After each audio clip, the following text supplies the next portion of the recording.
Well, March Madness begins for Tennessee tonight, Bob. I can't wait. We take on the Wofford Terriers. We're going to talk a little bit about them at that matchup, and we'll also talk a little football. Spring practice is out this week for spring break, but we still got some information we'd like to talk about. Right. But let's start with where everybody's going to be paying attention tonight, Bob, and that is up in Lexington as we take on the Wofford Terriers. Yeah, Tim, this is 2 against 15. This should be a game we win handily. The spread is 18.5. They got a decent record, but honestly, they didn't really play a whole lot of good teams. They've just played one quad one team. How did that go? Lost by 51 against Duke, which now it's Duke. Yeah. But when you lose to 51, the only really good team you played, that shouldn't give you a lot of confidence heading into this game. Plus, I think it's a bad matchup for Wofford. If I was their coach, I would not like this matchup. Now, anything can happen, as we know. We saw that a couple nights ago. HSU Bucks. Right. Anything ended an undefeated season for Donnie Vitello. Right. In his baseball team. But I agree with you, Bob. It's a bad matchup. They would have probably preferred any other number 2 seed other than us as far as style of play goes, in my opinion. This team, the Wofford team, as you might imagine, they're not particularly big. Right. They do a very slow style of play. Right. Shoots a lot of threes, though. Right. Which always can be worrisome. Somebody gets hot, they can beat you. But I think you was telling me earlier that they shoot a lot of threes, but they're not particularly good at it. Yeah, no, they don't shoot a really good percentage. And that's what's going to happen. We always look, no matter what sport it is, we're looking at what is the path to victory. I always like to look at it from Tennessee side and from the other. I think I get more out of it when I look at the other team. What is their path? What do they have to do? And sometimes it's okay. This team's got to do this, and if they do this, and Tennessee plays okay, then that's their path. But I feel like that this team, even if they give their A game, Tennessee really needs to play a D game for them to probably win. Because I still feel like we can control our destiny. But they shoot a lot of threes, just not really good at it. And that's my whole matchup problem. Who's the best team in the country against the 3-point shot, Bob? Tennessee. So, they got to dislike that matchup for them. And their center, 6'9" guy, decent size, but he only shoots 31% from the free throw line. I'm sorry, Bob, you said free throw line, you meant floor, right? Free throw line. 31%, and shoots them underhanded. And prays a lot, I think, in the process, because I think he needs to. I don't think he has been. But that's, if I'm Tennessee, I do not let this guy get any Well, if he's got good position, if he's got good position, he's going to have an easy layup, I'd clock him. Put this guy on the line, man. Yeah, put him on the line. Yeah, I know if they need 2 points at the end of the ball game. Oh, I bet you they take him out. I'm taking him out, man. I'm putting him on the line. Yeah, I'm sure their coach puts him on the pine where they put him. Yes. But yeah, it's a bad matchup for Wofford, I believe.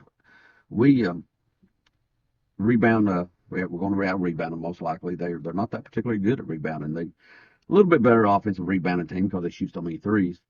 But our tall guards, our length outside of the Ziegler, and athleticism, we should control the boards for the most part. Their path of victory, Bob, is going to have to be they're hot and we're not. Yeah. And that's goes down to, did you get lucky that night? Yeah. And that's not a good path of victory that I want to be on if I have to depend on that.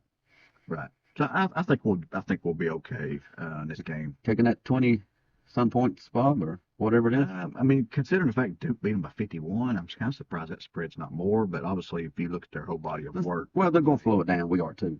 Yeah, I think that's part of it. The first team to 60 wins. So. And I think there's only going to be one team 260. Yes, so, yes. I sure hope so. And I hope I know who they are, Tennessee VOLS. Oh, but anyway. They may give the 18 or 20, bet the house on it. What's the worst that can happen? Yeah, go be humble. That's it. Okay, Bob, let's shift gears just a little bit. Okay. And spring practice has started up. We've not had but 1, maybe 2 practices in pads, though. Right. Not a lot getting out, but what has caught your eye so far? Anything particular that you've kind of found interesting, I guess? Well, and there's not a lot, honestly, out there. You got Nico, a lot of, talk about him being a more mature, stuff like that, and about how some of the transfer offensive linemen may actually be, maybe better than what they thought, maybe. I've heard nothing but good initial reviews, but then again, we've not really been hardly in pads whatsoever. Right. But from their interviews and from their general demeanor on the field, I'm only hearing positive things, but from Moy and Pendleton. So Yeah. I think both of those positions have been an upgrade over last year. I agree. I mean, last year's offensive line, Campbell stayed hurt half the time. He was, even when healthy, he wasn't healthy. At right tackle, Hurd's out of shape. If he comes in better shape, that's got to be a big improvement. Spraggins, good run blocker, but was a liability at pass blocking. And, Cooper Mays, smart guy, upperclassman, but physically, I'm not sure if he was the greatest center, because too many times I've seen him when he went up a guy that he got outweighed by 25, 30 pounds. He got pushed back. Yeah. He could get bulled. I mean, he got better over time, but even to this day, a large guy gives him problems. Yeah. And I'm not sure, whether it be Satterwhite or whoever it may be, if they can physically stand up to a large guy any better than Cooper. May not, We especially will see that yes. this year. But I think overall, to your larger point, not just the guards, but if I had to take away early on, I'm kind of having some good feelings about this offensive line being better than the offensive line last year. Well, there was 2 or 3 things, Tim, we talked about in the off season after the bowl game that needed to change. We felt like, or needed to happen, whatnot. And just to say something about us and this channel, we try to be pretty realistic. We're fans, on a scale of, on the half, the half full thing, glass, 0 to 100, probably about 65%.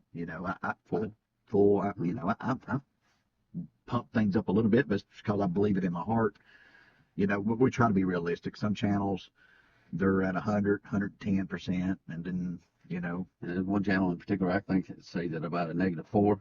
Right. So we try to be realistic. And if you want realistic, then, tune in to us, because we'll try to give you what we actually believe. And we're just a couple fans, just a couple guys who Like you guys, but just love Tennessee football, But go back to what I was saying was a couple of things we felt like we needed to change. Was one, offensive line needed to be better. I think we got chances for that to happen. mm-hmm.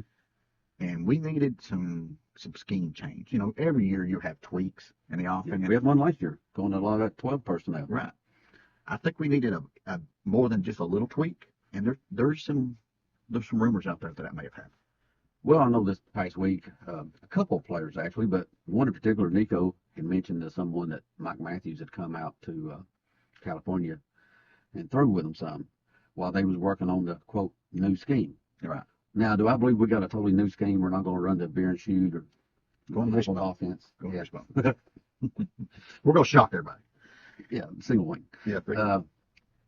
But, we're not talking, I think we're going to see more than just a tweak this year.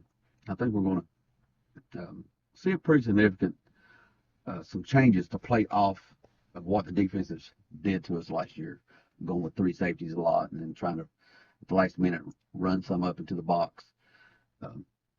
Because I've heard some people say that 12 personnel was a successful tweak last year, and while it may have been better than no tweak, I can't call it a successful tweak if we're having to do a major one this year. I think it was a short-term success. So it hindered us in some way. It put handcuffs on us too.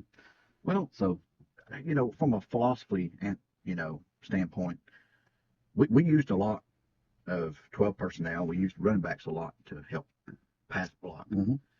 To me, if I want to see an improvement in this team, one of the things I'm looking for is less running back help and pass block and less tight end help. And let's get them out there actually catching passes instead of, we've had a few running back catches, but they was all pretty much exclusively shuttle passes. Shuttle passes, yeah. That's a little different, Yeah, because it looks just like pass protection. Yes. If one of the biggest things I think that would help this offense is if we can actually have those guys be receivers first on passing plays rather than run blockers or pass blockers. Yeah. And Part of that could happen, though, simply for the fact that Nico should continue to get better in his offense, yes, get rid of the ball quicker, see where the pressure's coming at better. absolutely. On the negative side of that, though, losing Cooper, he was someone that made all the calls and directed people where they needed to be. Right. So we might see a little, overall talent line of the level of the line of scrimmage, I think will be better. Mm-hmm. But we're giving up something when it comes to the mental side of Right. losing Cooper. You hope that we don't pay the price early in the year. I think, mid-season, you'll see an improvement there for the center spot, the mental aspect of it, just from reps, during live action. You just hope it don't cost you early in the season, in some of the bigger games. But I think that's something to definitely watch for. How does Satterwhite do, especially with speed? And right now we're assuming Satterwhite, but that could definitely not be the case at all. It could be one of the transfers. Yeah. I think they're looking at Pendleton more, but even Moy, I think, has snapped some. I think at the end of spring practice, which, it's just spring practice, at the end of spring practice, if you want to look at something that, say, from a personnel standpoint, that's a bright spot, to me, if Satterwhite takes the vast majority of the snaps in the spring and leaves spring as a projected starter, I think that will be a plus for us going into fall. I think, to me, that will signify that they think They found an answer. Yeah. You want him to be the answer if he can, unless a guard really makes a surge. Somebody like Sham Umarov or if you got another guard at the somebody like that really makes a big jump to where you're like, okay, we need to get this guy in our guard. We need to move Hamilton or whoever. Yeah. Whatever, And there's always the wild card of Perry, who's playing all three positions. If they may decide halfway through spring or when they come back from spring practice, say he's our center. Let's see what he can do. Right. Yeah, he is definitely a possibility there. Yeah, they have high hopes for him. Yeah, they do. Any other things just jumped out at you, Bob? Early on spring. I think one thing that really shocked me, Tim, was they moved Caleb Beasley. Even from a experimental standpoint, it shocked me. They moved him from corner to safety. And that tells me probably one of two things. Either they just don't think he's going to get it at corner, or they think he is a difference maker at safety, because we were really thin at corner with McCoy being hurt. And you almost lost Gibson. And yeah, there's still some uncertainty there. Yep. It is until the spring portal is over. Well, I'll hold my breath the entire time. So for him, who looked to be possibly our fourth corner, with a bunch of other freshmen coming in, inexperienced freshmen, to move him to safety, kind of very surprising. But you hope it's because you think he is a stud safety. And it's possible, because I would say our safety's position isn't something that I'd have to look out there and get, oh yeah, we got two guys that got it locked down. Yeah. I could see someone moving there and shaking things up. Right. They could. Yeah. We don't have Eric Berry and Bill Carter back there at safety now. No, that we don't. Don't even sure. Some days I'm not sure we have me and you out there, Bob. I know sometimes. Yeah. I'm thinking. Yeah. That's probably two of the things I'll be watching this next week or so. I'll like to see if I'm hearing anything about Beasley. Yeah. Making noise back there. Because if you're not hearing anything at all, then, like you said, probably the indication of what they felt they had with him at corner. And I'll be surprised. I have high hopes for Beasley. He's one of my favorite recruits out of that class. Something I was just thinking about, Tim, that, part of the reason it just popped in my head just now. Maybe, we brought in a guy who was NFL defensive coordinator who Three different places. His specialty is DBs. Maybe in particular, by the way, he's taking over safeties. He is. He seems to be the guy who's primarily coaching there and letting Banks do a lot of walking around. As he come in and like, I want that kid right there. I want him. I wonder if that's why. I've just thought about that. Yeah. He might see something there in his evals, like this guy's. He's got what I'm looking for. He could be a safety. So, just something to think about there. Yeah. Glass half full, Bob. 65%. 65%. 65%. Or He might suck as a corner. Down to 35. Okay, you're back at 35. All right, yeah. Let's go back to 65. All right. Well, what else do you think, Tim? Anything else as far as the football teams goes that's of interest? Yeah, I'm kind of curious on how the running back carries. You know, we've looked at, we've assumed 3 guys this year, although Darrell Sims only ran 2 mostly last year. Sure. I hear a lot of good things about Dwayne Morris. So. Yeah. Big time athlete, decent, and he come in a little bigger than what? Quite a bit bigger, actually. Yeah. So was an issue with him because Tim, we know it's not about running back. It's about as far as getting on the field as a young guy. It's about Well, that's what you did earlier. pass blocking. You've got to be able to pass block that guy that's making $2+ million a year at quarterback. You know, That's true. But I've heard a lot of positive things from him. So could he ease the plate in one of the other guys? I mean, possible. I mean, I like our other guys, but he's got some electricity to him. Seems like so. It's possible. Yeah. well, guys, I think that's going to wrap it up for today. Yeah. We do appreciate you joining us before ET goes out and whips some Terrier bottom tonight. Yeah. And at that point, Bob, go Big Orange. Yeah. Don't call PETA on us. Don't call PETA. Just go. We're gonna whip some dogs. That's right. We're gonna be Michael. We're gonna go Michael Vick on. Oh my God. That's too far. Too far. My bad. Too far. All right. Go Big Orange, guys. Go Bob.